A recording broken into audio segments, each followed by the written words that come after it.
pretty good thing. I don't have my wallet.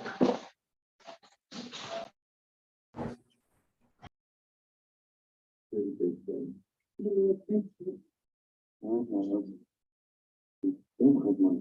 So just as we sit here and wait for everybody, I'm kind of curious. Everybody in the healthcare industry, largely speaking, peripherally healthcare, or just maybe a show of hands, or YouTube or Zoom hand raises or whatnot. Yeah. Okay, got it. Great. Yeah, it's always interesting because an industry like healthcare, one of the things when I actually met both Ryan and Eric, one of the things that became interesting to me is how vast and far sweeping really healthcare is in terms of the industries that it impacts, and then the industries that actually impact it, particularly from a supply chain management standpoint. So it's always interesting to learn about that. And I think between Eric and Ryan, we'll have a really good discussion. Also, Carrie, I'd like to thank you very much for promoting the event through your channels. Really appreciate that. I think it generated a lot of interest, and hopefully there's some value there for everybody who joins. So thank you very much for doing that. Okay, I think I'm streaming on YouTube successfully. This is good. So now my students can pull it down and make fun of me for my stupid jokes. Or, you know, the other two people that end up watching it on YouTube. Either way. Either way. So geographically, are most people in Florida? Are they in the Northeast? Where are we all located on the call, other than the two Rochesterians, one from Minnesota and one from New York, who are talking today? Oh, hey, Paris. Yeah, I figured you were from Rochester. Charlton, South Carolina. Very cool. Beautiful place. Beautiful place. Chicago. Hey, Essen, how are you? I haven't seen you in a while. Good to see you. South Florida, Miami, fabulous. Rochester, yep, great. Great. So for those of you who are experiencing snow and ice, apologies. Those of us who are south of that are certainly not. Although I heard rumors that parts of Florida up north can actually get snow. I don't want to or refuse to actually believe that. So you'll have to tell me if I'm wrong. But if you do tell me I'm wrong, I'm not going to believe you anyway, so it's irrelevant. All right, good. People are still slowly funneling in, so I'm just going to give it a couple more minutes. And basically, for those of you who are here, the way that we're going to run this is very straightforward, kind of moderated discussion by me with our two experts. I encourage and hope that you will have questions, and we encourage those, obviously.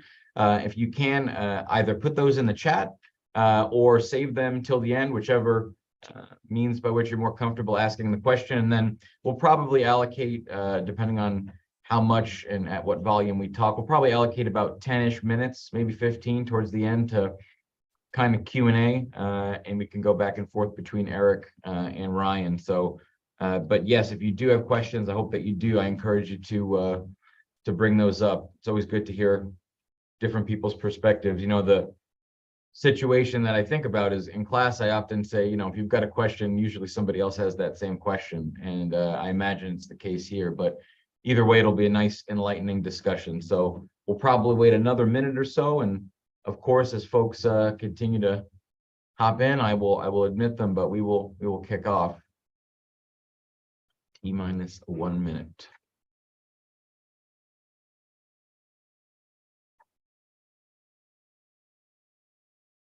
By the way, I just want to make sure my sound is clear. Everybody hears me well. No issues there.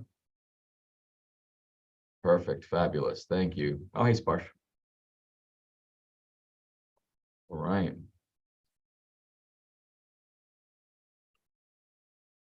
So with that, I believe I'm going to begin the recording on Zoom. Awesome. Well, as I said, thank you everybody for being here. Really appreciate it. This webinar series that we've been curating, it's brought to you by the Florida Atlantic University Masters in Supply Chain Management program. We've got a two programs here. One is an executive program, which is more geared towards those folks who have been out for 5 or plus years. Very flexible scheduling, 8-week courses, 30 credit hours, which adds up to 10 courses over the period of approximately 18-ish months.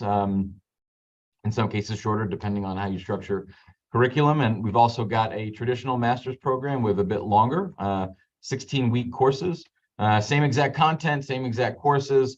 The timing there, of course, would be a little bit longer given the length of the courses, but two fabulous programs that I happen to direct. It's a privilege to do so. So I encourage, if anybody is interested in learning more about the programs here at Florida Atlantic, our master's programs in supply chain management, feel free to contact me either via LinkedIn, which, as I said, you've been very generous about me incessantly bothering you on. So thank you.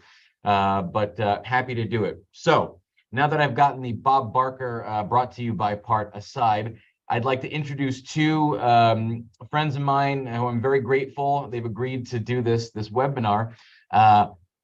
Erich and Ryan, I'm going to let them introduce themselves, but very, very happy to have you both here. And on the topic, which is just a massive topic, healthcare and supply chain management. So I'm going to pull back and maybe just because this is the order that I'm looking at, we'll let Erich introduce himself briefly and then Ryan introduce himself briefly, and then we will kick things off. Yeah, sounds great, Stephen. Thank you. And appreciate everybody tuning in today to listen to Ryan and I and some thoughts we have around healthcare supply chain. So my name is Erich Heneke. I work at the flagship location of Mayo Clinic in Rochester, Minnesota, the other Rochester. I've been at Mayo and all of those years within supply chain, in some of 15 years. I just hit 15 years October. My background is in financial reporting, accounting, finance. So I sort of found a different way into supply chain management than many. And have kind of found a sweet spot in the audit controls, business continuity components, which allows me the opportunity to see really all business functions related to supply chain management. And I have a small team that we do primarily balance sheet accounting work, internal controls, and then also anything risk related. So in this context, and some of the things we'll talk about today are really focusing on supplier risk or product risk. So that's my background. Ryan, I'll turn it over to you. Thank you, Erich, and Stephen, thank you so much for the invitation. And it's great to speak to the students at Florida Atlantic University this morning. Although I wish it were in person, as Stephen said at the beginning of the broadcast, up here in Rochester, New York, where I'm located, we have an inch of ice on all the trees and power lines. And as you could tell from my voice that you may not recognize, I'm battling a little bit of bronchitis, but because I agreed to do this, we're definitely going to power through. And I'm passionate about this topic, so I'm super excited to be here. So a little bit about me and who I represent. Ryan Burke. I'm the Vice President of Strategic Sourcing at Pandion Alliance. And for those not terribly familiar with healthcare and kind of the some of the operating models in healthcare, there's a organizations known as group purchasing organizations, or GPOs. And GPOs essentially work as extensions of provider supply chains by negotiating contracts for products and services on provider members' behalf. And so I work at a regional health system owned GPO here in Rochester, New York. So the hospitals and health systems and nursing homes really help to guide the purchasing decisions that our firm makes. And we negotiate contracts for them. We aggregate their volume to deliver best value pricing and best value service and key performance indicators, KPIs. And we really just take a lot of the burden of supply chain off them. So that's who I represent. Background, I've spent my entire 15 career within the healthcare supply chain. I am a lifelong student of the supply chain. I actually was fortunate enough to start my career as an intern in a degree program similar to the one that you all are taking, and have been fortunate to work my way up through a little bit of hard work and some luck as well. But very, very much looking forward to this discussion. And thanks so much for having us. Well, Stephen, maybe as a brief aside, I could just mention to piggyback off Ryan, up until fairly recently, the academic world didn't necessarily focus on supply chain management as a career. And it's really interesting and I think very exciting to see programs beginning to stand up, and not just undergrad, but masters and et cetera. And that's really exciting, I think, for Ryan and I as practitioners in supply chain to see courses, programs, and then discussions like this. So really, really excited, Stephen. Sorry to stop. No, not at all. I'm biased, so, but I would agree. And what I was going to say was Ryan's commitment is unbelievable, given that we're talking about healthcare. He actually got sick just to prove how important the healthcare supply chain. Okay, stupid professor joke. Let's get into it. So let's kind of frame the situation, because the last time both of us did one of these, or the three of us rather did one of these, it was COVID. That was the thing that dominated healthcare and supply chain. And so at that time, it was, how do we get the stuff where we need to get it? And all the stuff was just compounding, and it was crazy. It was nuts. But now that we've had a moment to take a breath, can you both tell me what's the current state from your vantage point? What are the challenges that we're dealing with currently? What are the things that are on the forefront of your mind? And then where are the opportunities from those challenges? Since I had Eric go first on the first one, maybe Ryan, if you'll go first on this one. Yeah, happy to.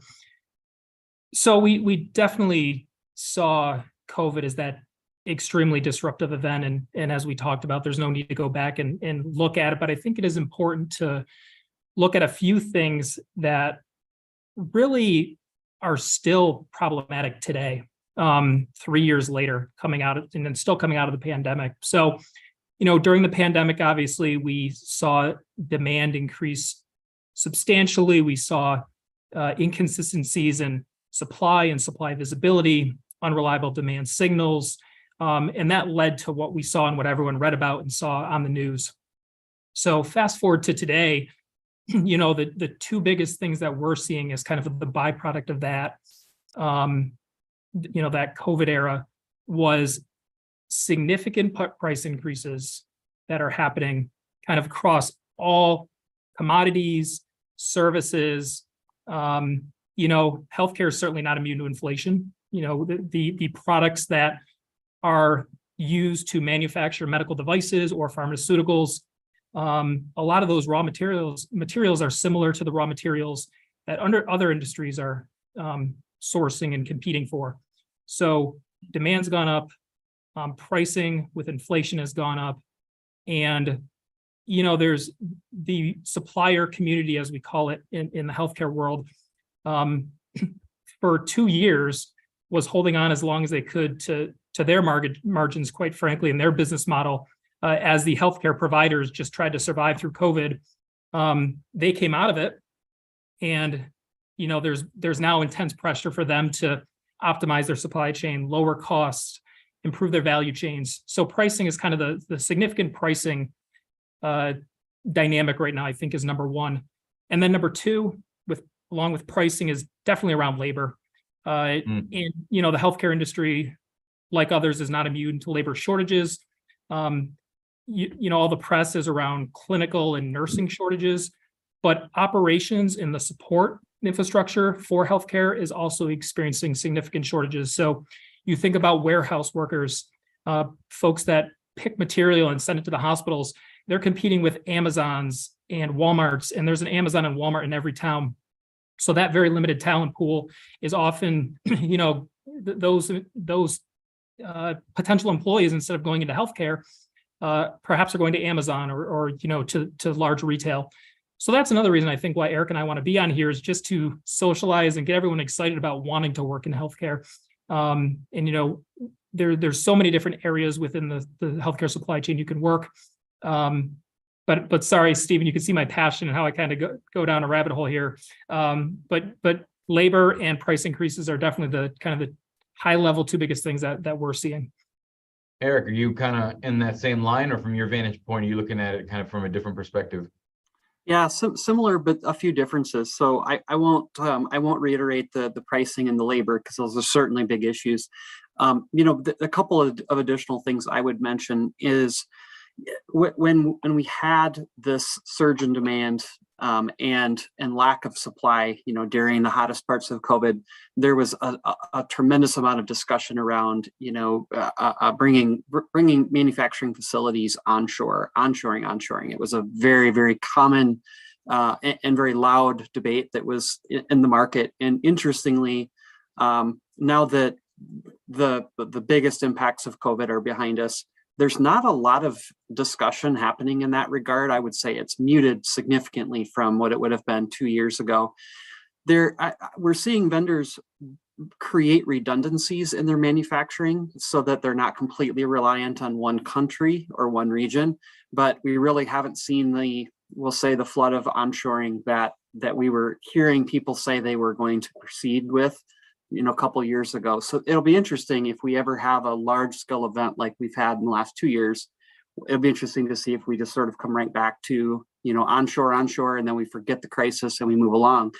A couple of things that I'll mention specific to China. So there's, I think most of us would just prefer, or maybe some of us even assume that the COVID pandemic is behind us and that we really don't see continual ripple effects from it, but that's still not the case. So for example, last month was the Chinese New Year, and most of the folks in China have not had an opportunity to travel home, wherever that might be, for years, really since the beginning of the pandemic.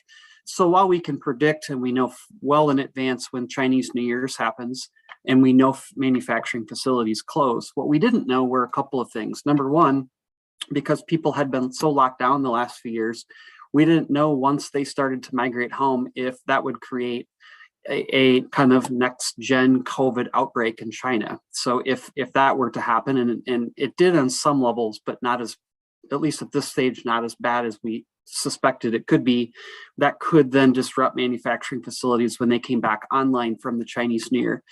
And then the other thing we weren't sure about is if people would go home and not come back.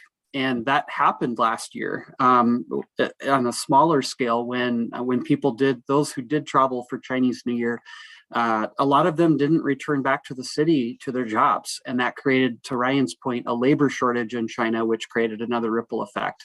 So we still got effects of COVID, and they're not as severe, and we don't maybe hear about them, but they're happening. And then, of course, every time we shoot down a balloon in the sky from China, that creates a new geopolitical risk in that country between the U.S. and China, and trade relations and so forth. So we haven't necessarily seen an impact of that, but it's something we're surveying, and we have to just be mindful of because the environment right now is really difficult between those two countries. So just wanted to add those couple things. No, that's fantastic. So, and the fact that there's two common themes there, labor and pricing, those two things basically compound with each other negatively. Because on the one hand, if you have a shortage of labor, production's going down, and then the costs are going up, and then so you have this kind of compounding effect that's going on. So with that said, right, that's the big issues that everyone's facing. Okay. A lot of it driven by COVID, not the inflation bit necessarily, but what's happening in the dynamics. It just broke the normal operating procedure. So with that said, from then until now, from your guys' vantage point, what's the lesson learned and what changes have been made, A, and then B, what mitigation strategies are put into place? Let's talk about that a little bit. So lessons learned and changes, and then what mitigation strategies to avoid this from the future. Maybe we'll do Erich, then Ryan. I'll just keep randomly choosing. Yeah, no, that sounds good. So as I mentioned in the previous question, there was a lot of discussion around onshoring, particularly in the heat of COVID.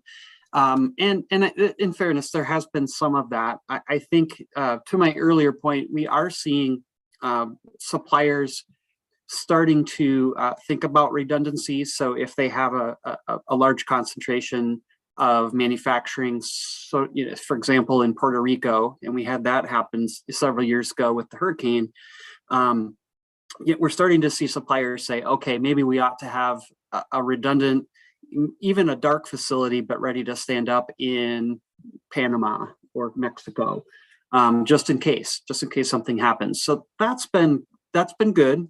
We haven't necessarily seen it within the U.S. borders, but that there's been some progress in seeing that those efforts, I guess, proceed. So that's great news for us. I've also seen, particularly in the last 18 to 24 months, an improved level of transparency in a general sense from the supplier community to the provider community, and we're finally getting to the point where suppliers are starting to come to us as a hospital system proactively and say, we know this is coming. We want you to prepare yourselves. If you want to start looking for an alternative source of product, we understand and will help. And this is when we expect the issue to resolve. Now, it's not perfect and it's not every vendor, but it's much improved from what we saw pre-pandemic. And that has made a substantial difference to us in being able to proactively source products that we know are at risk. And it's not necessarily a buy up as quick as you can strategy anymore, but it's a proactive approach where we can, instead of going to the shelf and it's empty and we go, oops, we don't have any more and we can't buy any more. Now we have the opportunity to start to source for product before the shelf is empty, which then creates that situation that it isn't a fire drill every single time. So those are a couple things that I've seen, Stephen, that have been changes and very, very helpful for us as a supply chain. So real quick, before I get into Ryan, I just want to clarify one thing, because when we think about the healthcare supply chain, there's a couple different ways to frame it. There's the end user, which would be the person consuming services at the Mayo Clinic. And then there would be the folks that Ryan would be purchasing on behalf to do the manufacturing, right? So from your standpoint, you're more focused on the finished good that ultimately is being consumed by your patients at the Mayo Clinic, right? Is that okay? That's so accurate. Yeah. Okay. So then, Ryan, if we pivot over to you, what's your take on it? I mean, what lessons learned and changes have been happening, and then what mitigation strategies are put into place? Are you seeing manufacturers setting up these kind of shadow facilities or something like that? Yeah, I want to touch on a word that Erich highlighted in transparency. I think that's truly what we're seeing come out of all this. On the manufacturer side, they are begging, I'll say, their providers to engage deeper with them in forecasting, in demand planning, and helping them to understand what that demand signal would be, whether during normal steady state times or during a surge, whether of a COVID type illness or a seasonal type illness or a seasonal type product. They are truly now coming to the table. Several of them are actually agreeing to language in their contracts around sharing their sales data, sharing their forecasting and their demand planning, which before the pandemic, you could never get that type of information out of a manufacturer unless you were going out to some type of RFP or bid. They always just kind of hid behind that. So that transparency is definitely there. There's a lot more sharing of data that's happening too between the provider and the manufacturer entities. Good sharing of data. The data itself isn't always necessarily good. What the provider has and what the manufacturer has doesn't always necessarily match, but that certainly I don't think is unique to healthcare, but it is a healthcare problem in that we're a little bit behind other industries with respect to data standards. But the intent and the transparency and the effort is there to start sharing more. And then going back to the first question, what we learned. So I think we learned that the cost pressures that were certainly self-imposed in healthcare and within the healthcare supply chain, whether it was commoditizing products that shouldn't be commodities, or if it was, trying to take a penny out of every single widget that we buy, we sort of created the problem of concentrated manufacturing, less manufacturing and distributor options. And a lot of that is kind of unwinding a little bit, I'll say. There's a lot of consolidation happening, not only on the provider side, but certainly the manufacturing side as well. So There's not as much competition when the consolidation happens, but we are seeing several organizations go from that just in time or as little inventory as possible to more of a what I've heard just right inventory. That's kind of the catchphrase that's going around now. So finding that perfect balance and not being afraid to have a little bit of inventory on hand as a buffer, especially when delivering patient care. You know, if you've ever worked on the provider side, and if you're a student looking to work in the provider side, the thing that is drilled into your head on day one is never let the clinicians run out of product, and always ensure that product is in the right place at the right time. And, you know, it only takes a surgeon running out of suture or, you know, a device they need for a surgery once for you in the supply chain to learn that lesson. And so, you know, I think as an industry, we're definitely moving in the right direction. And it's so encouraging to see provider organizations like the Mayo Clinic and suppliers working together. And I hope that it just continues. And, you know, we don't go back and put our walls up and our guards up and get back in our silos, and, you know, we kind of move to where we need to. So Yeah, a couple things. that's true. Oh, go ahead, Eric. Sorry. That's true. You know, one thing I was just going to mention is from the provider standpoint, historically there's been I don't know if I want to call it an arrogance, but a perception that hospitals don't need a demand plan, that we just sort of call the vendor when we need a thing and they're just going to ship that thing. And I think one thing we've learned is that that's fine in normal non-turbulent times, but when things get really choppy, that process doesn't work anymore. And so hospitals themselves have had to say, what do we need and when do we need it? Manufacturers have been doing demand planning for a long time. Hospitals, not so much. So it's taken hospitals a little while to realize that they have to be part of the solution and can't just pound a supplier constantly on price and shipping, making sure that everything is filled on time, that they actually own a slice of that responsibility. So that's been, I think, a good change overall in the industry. So, okay, so the interesting thing here is when I look at it from my lens,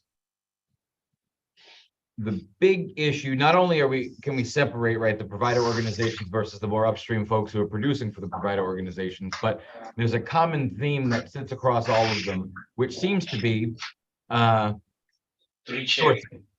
So, Okay. Thank you. I think you need to mute, please. Yeah.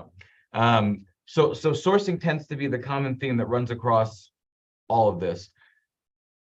How have sourcing strategies shifted post-COVID? And before you answer that, for those in the audience who work in healthcare, I came up with a little poll just to keep it interactive that I'm going to launch. It's got two questions. One of them is, what's the largest SCM, supply chain management challenge related today? Is dealing with healthcare, and I've got your cost, your sourcing, your delivery, and your manufacturing. And now I'm just curious from your vantage point, where are we better off? Are we better off, or rather, post-COVID, are we better off, worse off, or about the same? So take your time and answer those.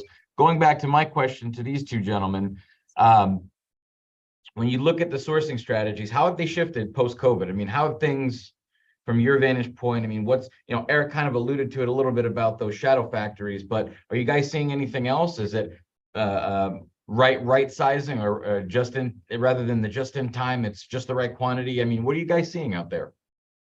I could start.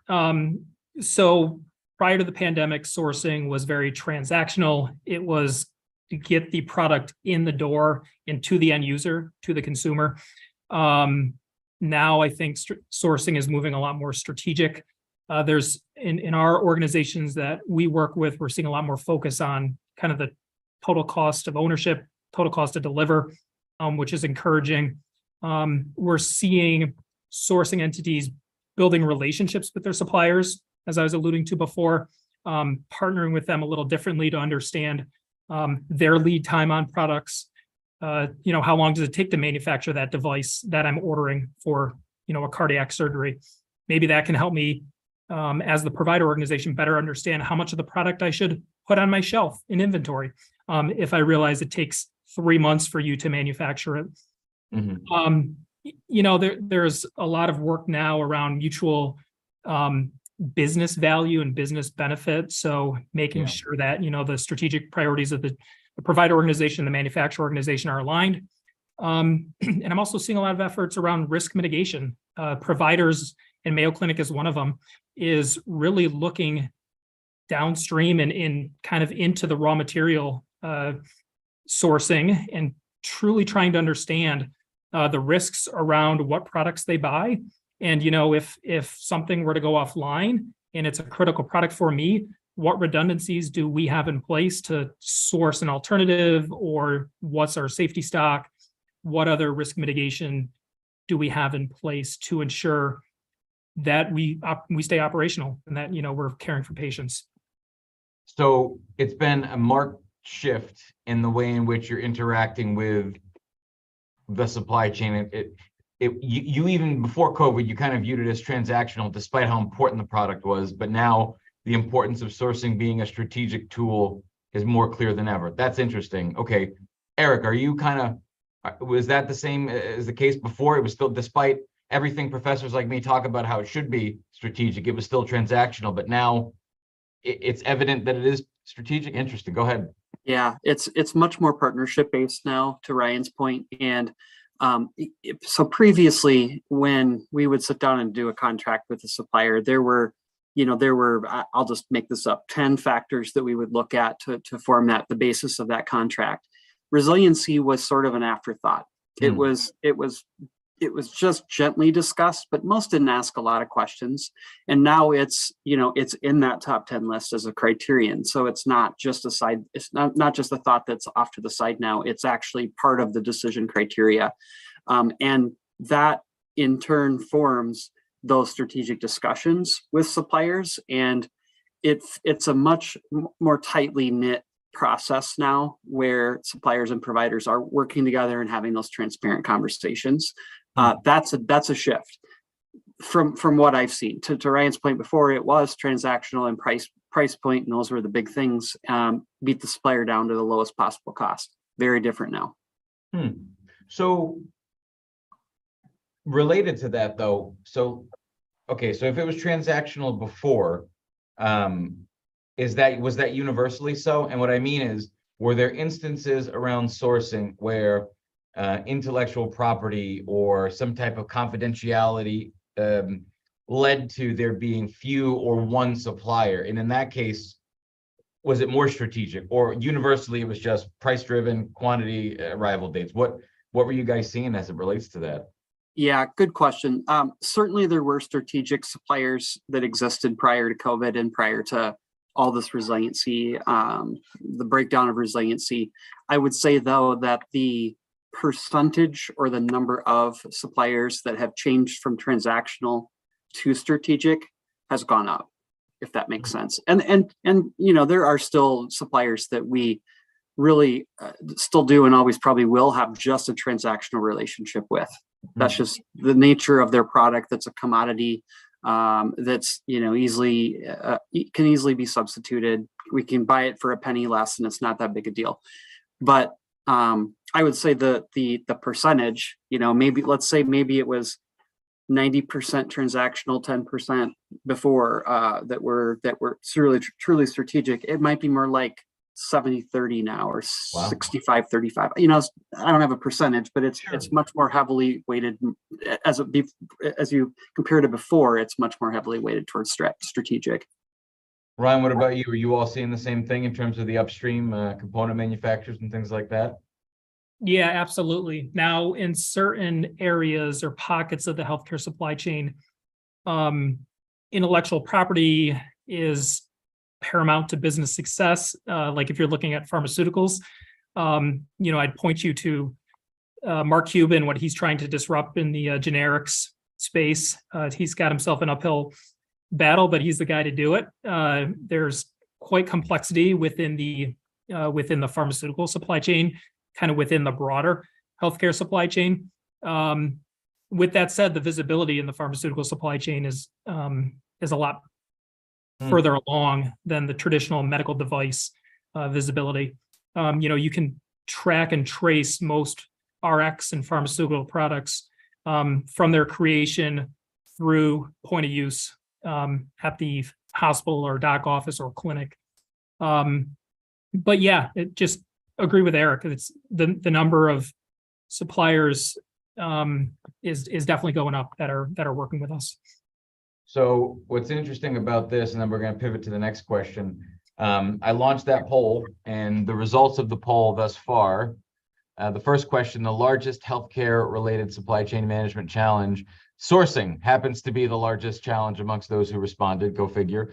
That's followed by cost-related concerns, delivery, and then manufacturing. And then this one, before I give you the answer, I'm curious, Ryan, do you think nearly 3 years post-COVID, the healthcare supply chain is better, worse, or about the same? I bet the audience would say about the same. Eric, what do you think? I would say better. Okay, you Eric would be in the majority. 7 out of 10 folks said better off. I feel like a toothpaste salesman. And Ryan, 2 out of 10 said worse off, and then 1 out of 10 said about the same. Okay. So I'll end the poll there, just so everyone can know. So let's talk about. Must have been all that background information we were providing before the poll, Stephen, that gave them the answer. They Absolutely, 1000%. So, but if sourcing is the biggest challenge amongst those who responded, and both of you gentlemen who deal with this, and there's been a shift away from transactional, which is cost driven, to strategic, which is not necessarily so.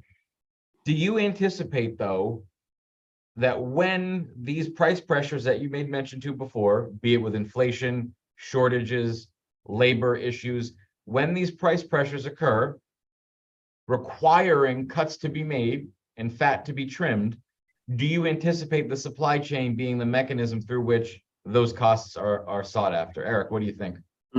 Yeah, I think that it will always be the case that supply chain is looked to provide cost reductions, however that's achieved.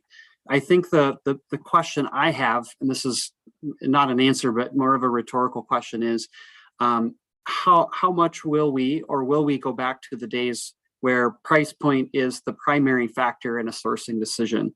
I would like to think not, but we sometimes have very short memories as to what the implications are when we move toward that model. I can tell you just at a high level, in talking about financials of hospitals, and I'll throw Mayo into that, although we're a little different. But 2023 is going to be a very difficult financial year for most hospitals, and that's going to require. I think we'll see actions taken that will help to reduce costs. And I think supply chain is often an easy target to begin with. Because other than labor, it's the number 2 cost on most profit and loss statements is supplies and services.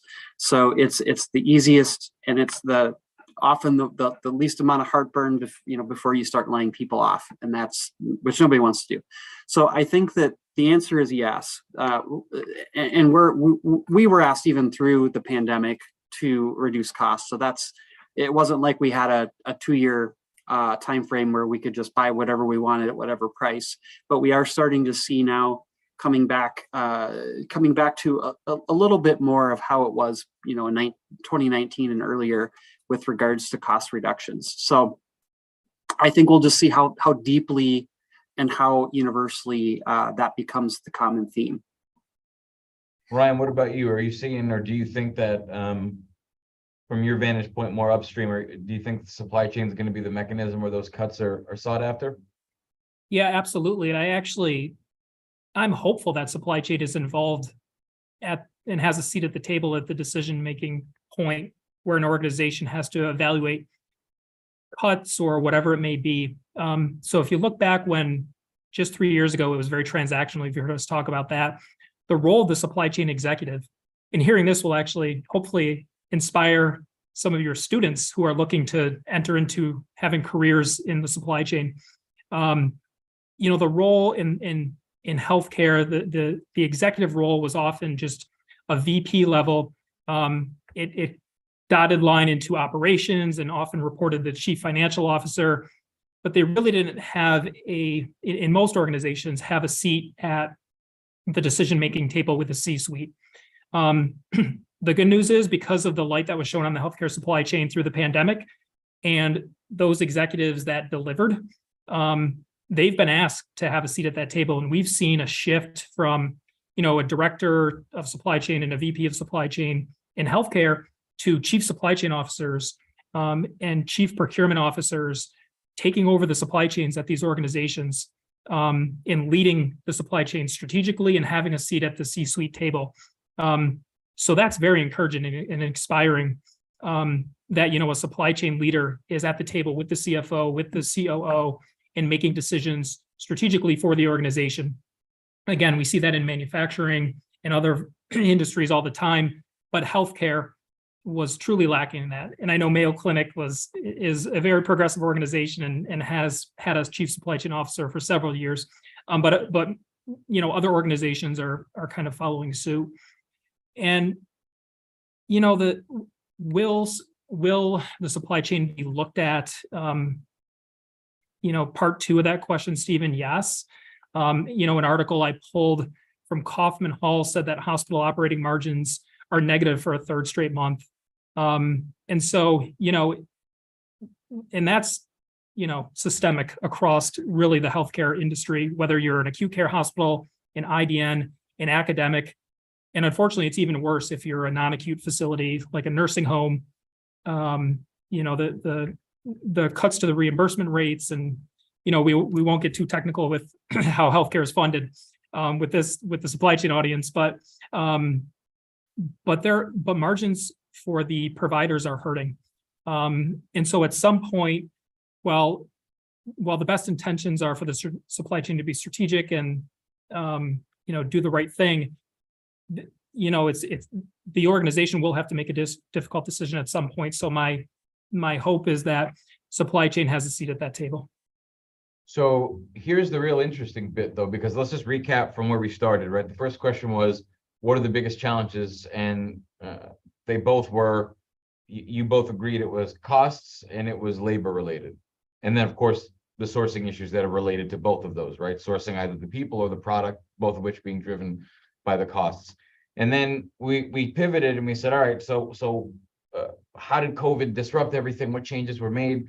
And it was, again, a sourcing related concern. But previously during the pandemic, Erich mentioned, buy whatever you need at whatever cost, it doesn't matter. There's some kind of goal, right? And Ryan, you were even saying this is so transactional, just get it done. That's what we need. But now as we pivot back, the what mitigation strategies have been put into place, it's also sourcing related in terms of either right sourcing, in terms of lot sizing, how much of what you're getting from where. Erich mentioned a little bit about potential reshoring or nearshoring or proximal shoring, whatever you want to call it. At the same time, costs are being carved out. And where are those costs going to be carved out? Well, if they're in the supply chain, you're going to have to drive down, as Erich said, the cost. So it's this tension where we keep going back and forth between, like, we know what we're supposed to do and then we can't do it and it's too expensive, but we need it. So here's the question. The theme of this podcast was challenges, which apparently there are numerous ones, of which we could continue talking for a number of hours, I guess. But what about the opportunities? From both of your standpoints, what's the biggest opportunity we and maybe those folks in the audience listening in have in terms of moving forward in either redesigning or adding strategy or mitigation? What would you say the biggest opportunities are? Before you respond to those in the audience, if you do have any questions, please feel free to pop them in the chat now. I will hold them till we're done with this bit, and then we can start asking our experts, or if you'd like to wait until we're done, you can also do that. But anyway, back to you folks. Biggest opportunities that we can do, T+1, making the new supply chain, or the supply chain for healthcare stronger, better, safer, et cetera. What would you say? Remember who's first. Okay, I'll start. So prior to 2020, other than Stephen and Ryan and I and three other people, no one knew what the supply chain was. And in 2020, everybody became aware of what the supply chain was. It became a common, a common phrase that lots of people talked about, and everybody seemed to know everything about logistics, inventory management, pricing, all these things that no one had ever talked about before, and only a few of us really understood. I think that I think that's given supply chain, it's given programs like Stevens. It's given GPOs in Ryan's space, hospitals in my space, suppliers, limitless opportunities. To Ryan's earlier point, it being at the decision-making table, and that's different than what it was 3 years ago. I think that our greatest opportunity as supply chain leaders is to remain at that table, make sure that we remain at that decision-making table and be able to drive strategic decisions of an organization and be able to very clearly articulate to someone the counterpoint to things like cost reductions in the supply chain, whether that's for supplies or actual investment in your supply chain division. Because what sometimes happens in addition to supply and service cost reductions in difficult times is when we start looking at the people of an organization, we start to trim those administrative jobs first. We don't usually cut physicians and nurses. We need them to have, operate a hospital. But what sometimes happens is, and this has happened in my division before at Mayo, is we start to not backfill jobs. It's very rare we ever see actual layoffs, but we start to trim staffing. And there are consequences to those actions when we start to do that. So I think that our greatest opportunity as supply chain leaders is to very clearly articulate risks as it relates to decision-making within the organization. So before you go, Ryan, I think the reason why everybody was talking about supply chain and logistics is because perhaps they were in a program such as the master's program at Florida Atlantic University, which is offered in flexible format, online and in person. Anyway, I'm sorry, I had to throw in that plug, but you're right, absolutely right, Eric. And I think the point is to capitalize on the newfound prominence of the supply chain at the C-suite. Okay, good. Ryan, what would you say? How can we make a biggest impact and change going forward? Yep. Well, I just need to double click on what Eric said there because I think it's so important to highlight it, right? So we need to keep that seat at the table that we've worked so hard to get. We need to be able to, like any C-suite executive, tell our story and tell it strategically and tell it with C-suite presence, and be able to have the confidence to be in that room and make those decisions. And when the chief executive officer looks at the supply chain leader, you have the confidence to make the correct decision for the entire organization, which quite frankly, at a provider organization, impacts the community and health and how folks are receiving and how the community is receiving care. Think about that. That's not, an iPhone coming off an assembly line. That's someone, someone's mother going in for a heart procedure, or that's someone's loved one that's going in for routine care, or has never been to a hospital before and is scared. Just think about that. Think about how much the healthcare supply chain touches and how important that is. And so that kind of goes to my third point here, is I think it's incumbent on us now to build up that excitement and keep telling that story, like you're doing, Stephen, here with the students at Florida Atlantic University. And our goal out of this is we get a couple people interested in a further conversation and, hey, that healthcare supply chain thing seems pretty interesting. We're successful because ultimately, we need to keep the pipeline of talent strong to keep our healthcare supply chain moving forward.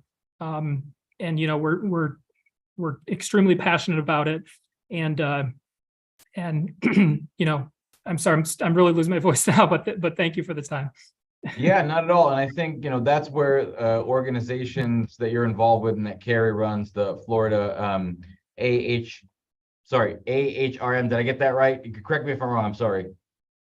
AHRMM. We use acronyms in healthcare. So that's the Association for Healthcare Resource and Materials Management.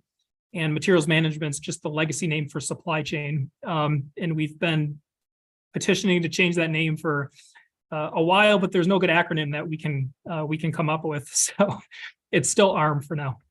Well, problem for another day, but nevertheless, when folks do get interested, involved, and curious around healthcare, I encourage them to check that out. And those of you who did register, I have your email so I can provide you with that info. But before we get into questions, so we've got about 10 minutes left.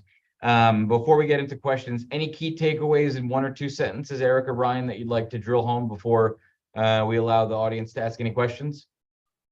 I think I would just reiterate for the students listening that the opportunities for supply chain are limitless at this stage. You're entering this field of study at the absolutely perfect time. And I think, if there's ever question or concern around, do I have a job at the end of this road? If you're good at what you do and you're willing to work, you will have a job at the end of this road. And of course, after you've gotten your degree, perhaps from Florida Atlantic University, who offers a flexibility in person and online. Anyway, Ryan, as you were.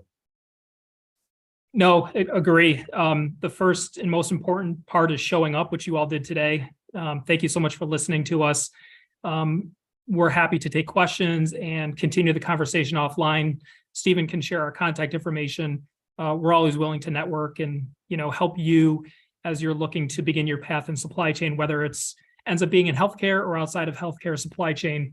Some of the fundamentals in supply chain, the 101 stuff is going to be the same. So, we're happy to, help as an ear or a mentor where needed as well. Outstanding. Thank you both so much. I found it interesting, and I really am sure that the audience did. Looks like we've got the first question from Sparsh. Would you say there's an increased interest in GPOs as healthcare providers started struggling with supply chain management during the pandemic? Maybe some smaller clinics who did not view supply chain management of strategic importance and were forced to recalibrate given those issues. So increased interest in GPOs. Ryan, are you busier now than you ever have been? Eric, are you looking to go to GPOs and things like that? What's the deal? That's an excellent question, Sparsh. And, I'll let Eric speak to what the Mayo Clinic does uniquely with their GPO. But, looking back at the pandemic, one of the unfortunate things that happened to several of those smaller clinics and long-term care facilities who don't have savvy supply chains and who perhaps don't have as much buying power as a big health system does, they were the unfortunate recipient of no allocation. So, when you understand how folks understand how allocation works in your supply chain studies, but based on how much product you buy and how much product the manufacturer has available, that's how much product they're willing to ship to you based on their forecast demand and how much inventory they have on hand. So the big systems like the Mayo Clinic and others had strong allocation in place already from their ordering patterns and history with their manufacturers. And so for the most part, they were able to withstand some of the allocation challenges that happened during COVID. However, a lot of the nursing homes, and we all heard nursing, and I'm here in New York State, you all read on the news or heard the horror that was happening in New York State nursing homes because, the nurses couldn't get PPE because that allocation was being diverted, whether to government or to hospitals. And so much like today, I was losing my voice in those early days in COVID, screaming at our government officials saying, it's the nursing homes who need the PPE. This is where the sick people are going. And that's exactly what we did.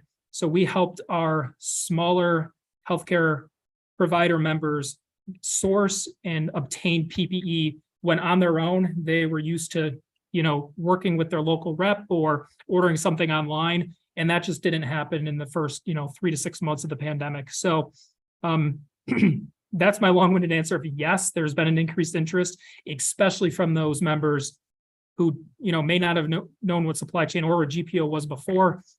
And we definitely have an influx of smaller provider members looking to use our services. Hospitals traditionally have always used GPOs and to some extent though. Yeah, it's true.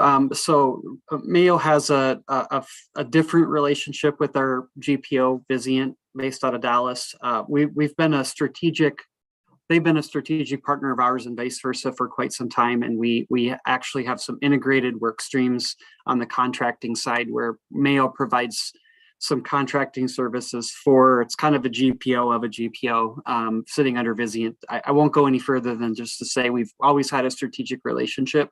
I think that individual hospitals' experiences with their GPO through the COVID pandemic has varied some. So it's not dissimilar from if you use a primary distributor, and some had, good experience, some had an awful experience through the pandemic with their primary distributor. So it's kind of this, it's a similar thing with a GPO. It seems like industry-wide, there is increased interest in GPOs. And it really is for two reasons. The first one is, as we were talking about earlier, with price reductions, GPOs are traditionally viewed as one mechanism to drive cost reductions of your supplies and services through your supply chain. So, if cost reductions do become a primary focus for hospitals, GPOs will naturally kind of be interesting or more attractive to them. And then the other thing is GPOs are providing a lot more services now than just contracting. So, Vizient, so our GPO Vizient provided a fair amount of intel across its network when there were supply shortages during the pandemic. And a lot of hospitals do not have staffing or bandwidth to do that sort of external surveillance of their suppliers. So to the degree that GPOs are providing additional services other than just contracting, I think they'll continue to be pretty interesting to hospital systems. Yeah, that was that extension of the supply chain I was alluding to earlier. We do a lot of that, supplier visibility and downstream work that Eric was just speaking to. Post-pandemic and even during the pandemic, quite frankly, during the pandemic, we were flying all over the country to validate if product was actually in warehouses when manufacturers were saying it was. There was a rampant gray market during the pandemic. So again, not looking back at that, but that's a lot of that additional services that we call it that we do outside of just negotiating on pricing. Interestingly, I see one of the questions in here. If you don't mind me just jumping and answering it, Stephen. No, I was going to tie together Paris's question with Rodney's because they tie in one another. So you can go ahead. Sure. One is about minimizing costs that don't involve wage cuts, and then the second one is technological solutions, perhaps that could be added. So Ryan, go ahead. Yeah. So when I saw Rodney's question, the thing that came to mind was traditionally GPOs have focused on sourcing products, whether they're commodities or consumables. And now our members have turned to us and have us focusing on services. So if you think of, I'll just use the example because I'm looking outside at ice on the trees out here, snowplow removal, or window cleaning services or janitorial cleaning services. So a lot of the services that it takes to run a healthcare system, that those products or those services, weren't and haven't always been traditionally negotiated within the supply chain. They're often just local suppliers, perhaps small businesses. Some are national, but there's not a lot of the traditional contracting and sourcing that goes into place for the services. So with that said, services and provider organizations represents a significant amount of their spend, where they're spending their dollars. So it's interesting because, again, you're not doing a traditional bid for medical supplies, bandages, gauze, whatever, rather a service that a supplier is providing to the provider. So that I think that's been an area that a lot of provider organizations are focusing on to try and reduce costs within the supply chain. Eric, or what are your thoughts? I mean, we've got about a minute left. So actually, if I may, Eric, there's a question directly for you. Do you think that a company with a group of hospitals at different locations like WellPath Recovery does not need demand planning? So what's the role of demand planning essentially in organizations with different sites? Yeah, I'd say that there's, in that example, there's an even greater need for demand planning because while in this example, WellPath could theoretically, acquire and then share products amongst their groups, there's a fair amount of movement of products, across various campuses and across locations. And that process of sharing does work for a while, but it comes at a price. So I would say that in this example, the need for demand planning would be quite quite high for WellPath. Outstanding. Well, I believe that is all the questions that we have. And being supply chain people, we are efficient with the use of time. It is 2:00. Eric, Ryan, thank you again. And again, thank you to the supply chain management program here at FAU. As I said, 2 different programs, one corporate, one executive, one traditional, both delivered in person or online. If you're interested, please do let me know. I can give you any details. Ryan, Eric, thank you both very much. And I will share your contact information with everybody that registered if you're okay with that. Yep. And everybody who joined, thank you, who's still here. Have a great day and take care. Thank you so much, everyone. Thanks, guys. Thank you.